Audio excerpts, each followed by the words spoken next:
Di video sebelumnya ada yang request ke gue untuk membahas tentang kemiskinan struktural. Dan hari ini kita akan membahas tentang fenomena tersebut. Siapakah sebenarnya yang salah?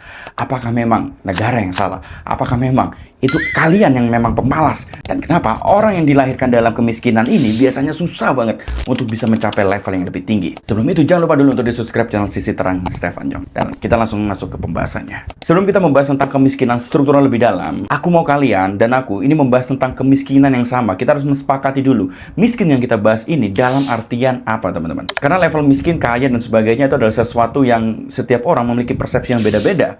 Orang kaya, saat dia tidak memegang uang 100 juta, mungkin dia akan merasa dirinya miskin. Oke, jadi miskin yang akan saya bahas hari ini adalah miskin yang diambil dari data BPS. BPS sendiri mengukur kemiskinan berdasarkan kemampuan seseorang dalam memenuhi kebutuhan dasar makanan dan juga non-makanan. Jadi menurut BPS, orang dianggap miskin kalau pendapatan per kapita bulanan dia di bawah garis kemiskinan, teman-teman. Oke, sekarang kita bahas garis kemiskinannya itu sendiri adalah berapa. Jadi menurut data resmi BPS Maret tahun 2025, garis kemiskinan nasional itu adalah Rp609.160 per orang per bulan. Jadi kalau satu rumah diisi oleh 4 orang, maka batas miskinnya adalah 2,43 juta per bulan total rumah tangga. Terlihat sangat, itu kayak keterlaluan gak sih? Zaman sekarang siapa sih orang yang pendapatan bulanannya per orangnya itu di bawah 600.000? Siapa sih yang ada 4 orang di dalam satu rumah, itu kalau digabung total pendapatan mereka cuma 2,4 juta. Mungkin kalian bertanya-tanya seperti ini, apakah ini dilebih-lebihkan? Who knows? Kita nggak tahu, karena terkadang strategi pemerintah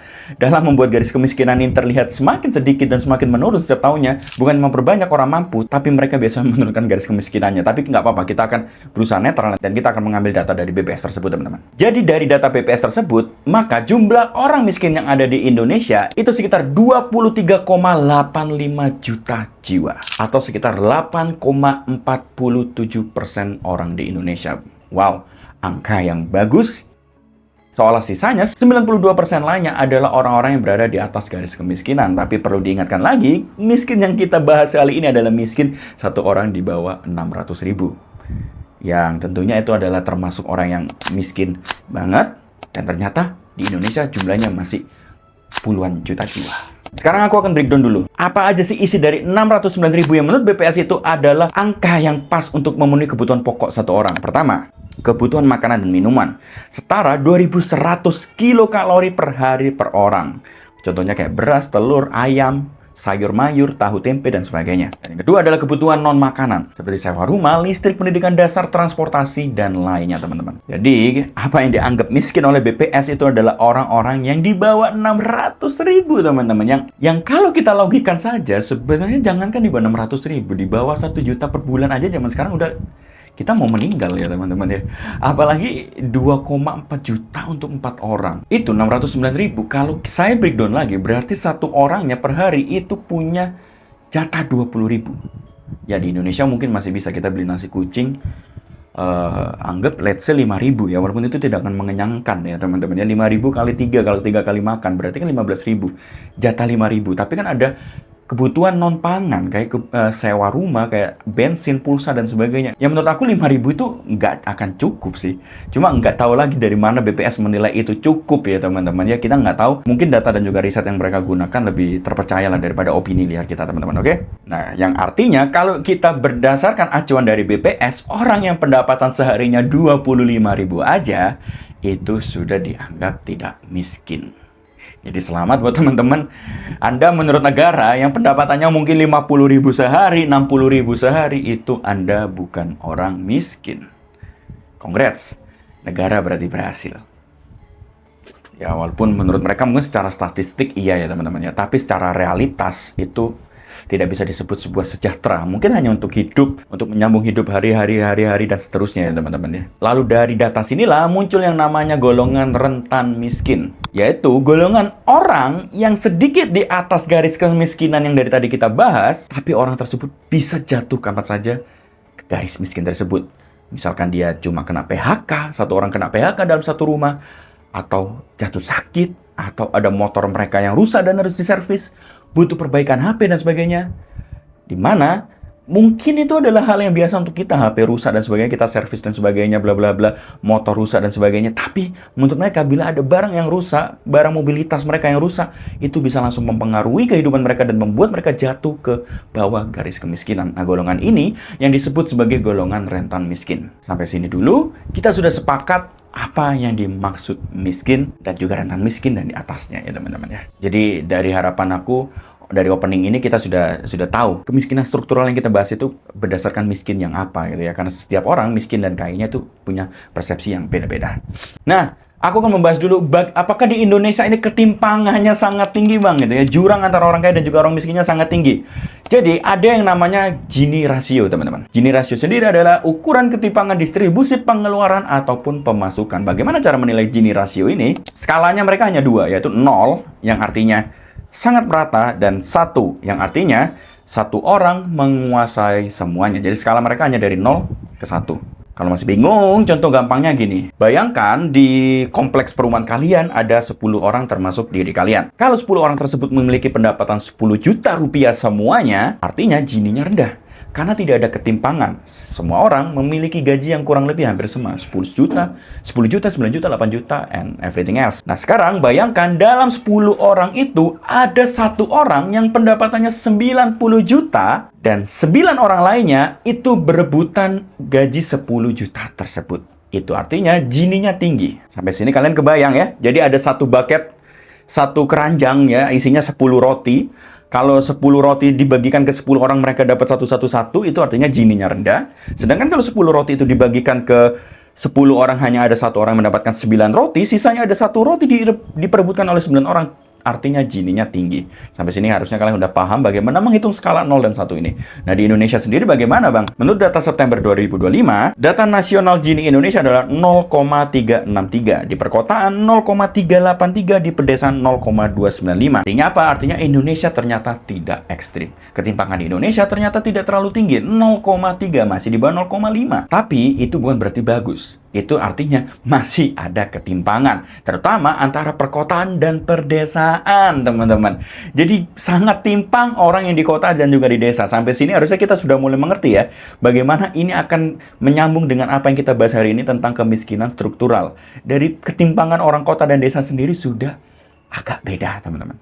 Bukan agak beda, mungkin jauh beda ya. Kenapa bisa gitu ya? Karena di kota kalian, mungkin kalau kalian sekarang ada di sebuah kabupaten kalian coba lihat ya, di kota kabupaten kalian itu ada konglomerat, ada banyak kelas menengah, ada pekerja UMR, ada pekerja informal. Sedangkan di desa kita biasanya berkutat kurang lebih pekerjaan-pekerjaan yang mengandalkan alam, teman-teman. Jadi tidak bisa terdistribusi dengan baik. Kebanyakan orang kaya-kayanya adalah mandor, ataupun ataupun pemilik peternakan, pemilik sawah dan sebagainya gitu ya. Makanya ketimpangannya lebih jauh untuk orang desa, teman-teman. Nah, sekarang setelah kita mengsepakati kata miskin bersama dan kita menghitung apakah Gini Indonesia rendah apa tidak, kita sekarang masuk ke main topiknya, kemiskinan struktural.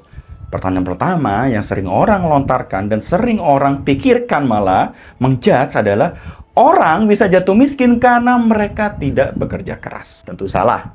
Karena kalau kita ngomongin kerja keras, tukang jauh kerja lebih keras. Buruh harian, pekerja informal, pedagang kaki lima memiliki jam kerja yang jauh lebih panjang daripada orang kantoran. Petani kecil, teman-teman kita, ojek online dan sebagainya, mereka memiliki jam kerja, tuntutan pekerjaan yang jauh lebih keras. Jadi anggapan bahwa orang miskin tidak bekerja keras itu tidak sepenuhnya benar, teman-teman. Orang-orang yang aku sebutin tadi yang berada di sektor informal biasanya memiliki jam kerja 10-12 jam sehari. Bandingkan teman-teman kita yang bekerja di kantor atau di industri yang lebih formal, mereka biasa memiliki jam kerja yang pasti sekitar 8 jam, teman-teman. Itu pun mereka memiliki jam istirahat yang pasti dan sebagainya. So, tentang apakah orang miskin yang kurang bekerja keras, kita coret. Faktor penentu miskin bukan seberapa kerasnya orang kerja, tapi memang pekerjaan yang mereka pilih memiliki upah yang rendah. Sampai sini udah mulai paham ya teman-teman ya.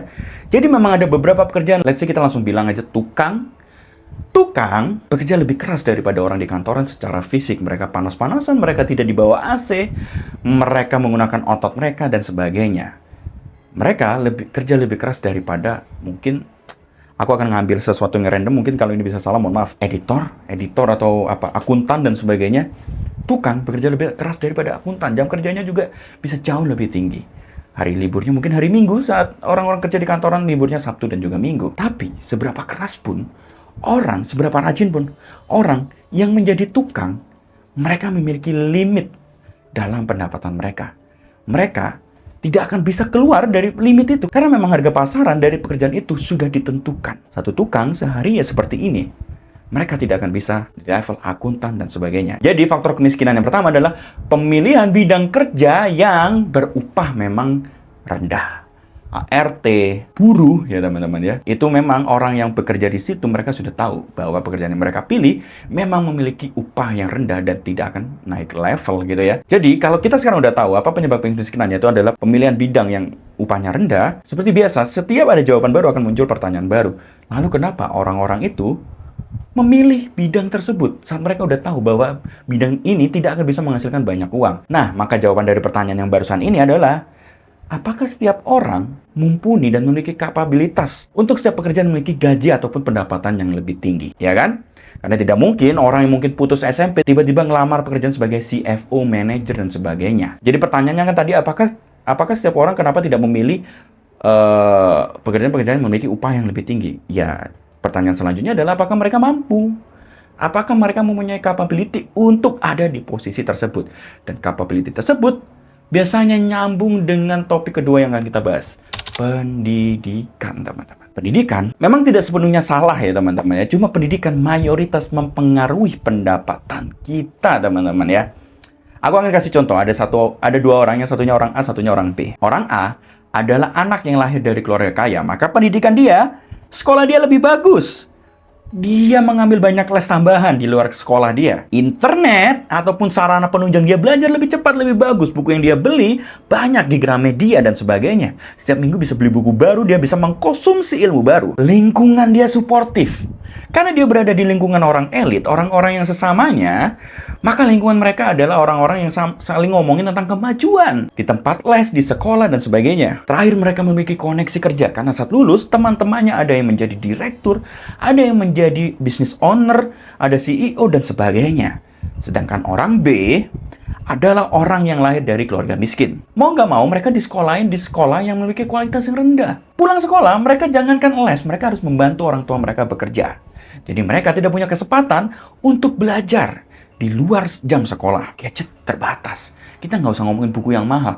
Internet aja, itu sesuatu yang mewah untuk mereka. Dan yang terakhir adalah mereka rawan putus sekolah. Tidak sedikit orang yang mungkin bisa mengenyam pendidikan hanya maksimal sampai SMP maupun SMA, itu pun SMA yang gurem, teman-teman. Sehingga dari sini kalian udah mulai terbayang ya, output si anak A dan B tentunya saja beda. Dari mereka starting point-nya, cari kerjanya aja mereka beda. Orang A, mereka bisa mendapatkan banyak koneksi.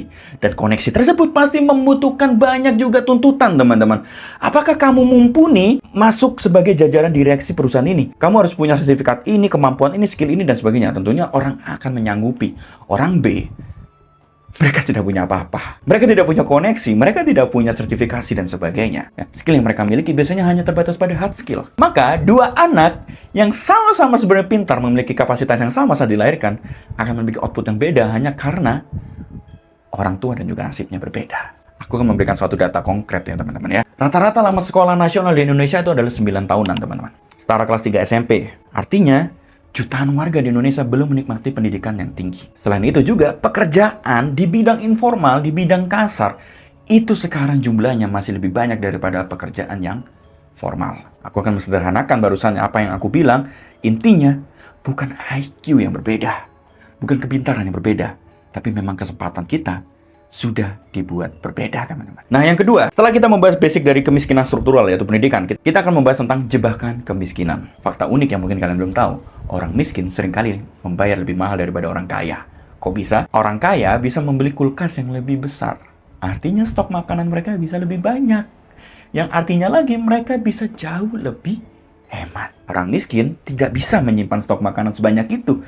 Mereka harus beli setiap harinya eceran. Yang tentunya mereka membayar harga yang lebih mahal hanya untuk sekedar makanan yang sama daripada orang kaya.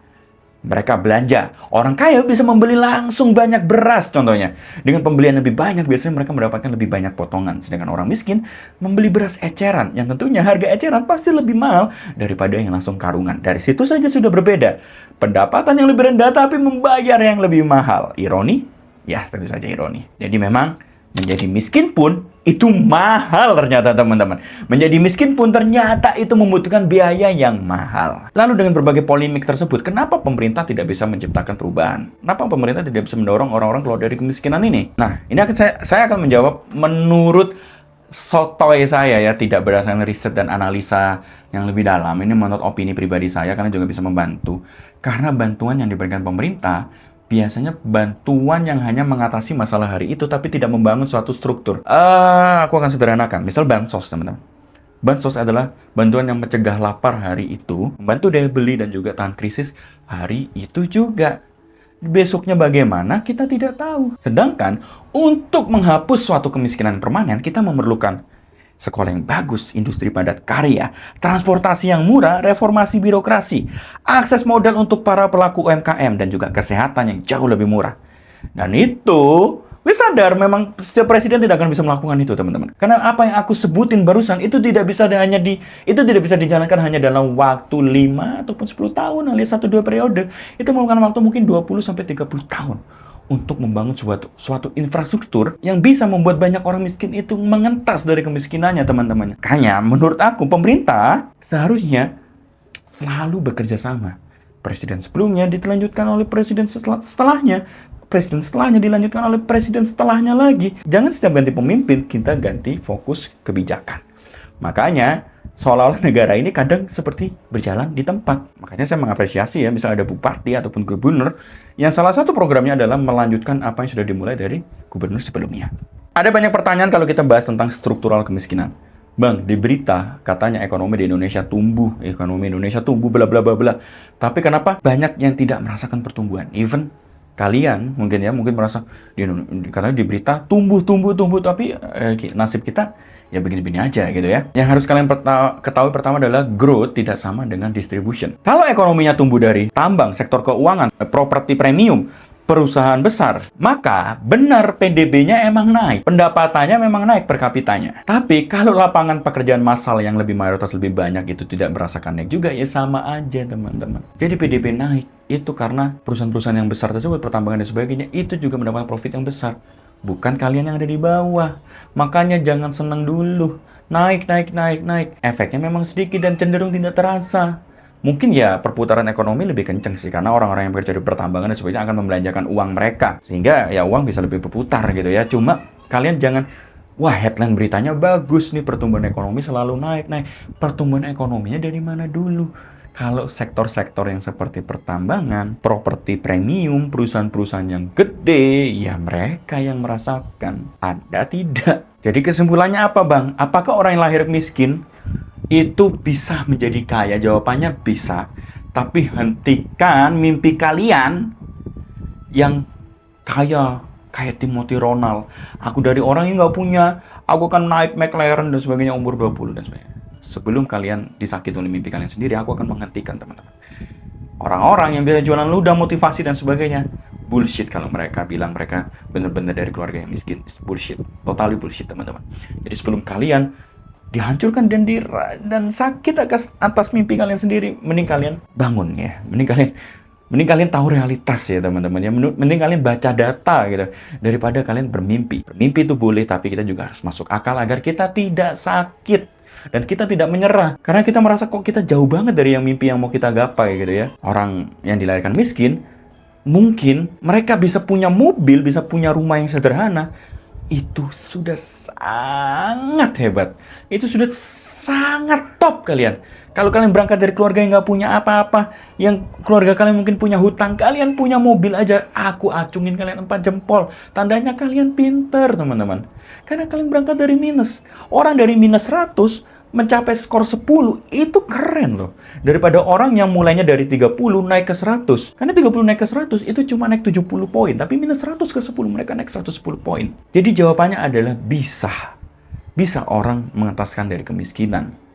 Tapi jangan terlalu kalian terbuai dengan omongan motivator seperti ya Timothy Ronald dan sebagainya, terlalu menjual ludah ya teman-teman. Karena kebanyakan motivator mengeluarkan motivasi-motivasi seperti itu ya karena itu pekerjaan mereka, karena mereka butuh penonton ya, kayak karena mereka butuh pembeli produk mereka, pembeli kelas mereka dan sebagainya. Lalu pertanyaan kedua tadi yang mau aku jawab, sebenarnya salah siapa?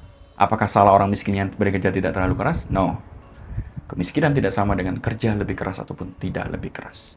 Ini tentang sistem di mana garis start kita sudah diciptakan berbeda. Akses pendidikan kita beda, model yang kita miliki beda.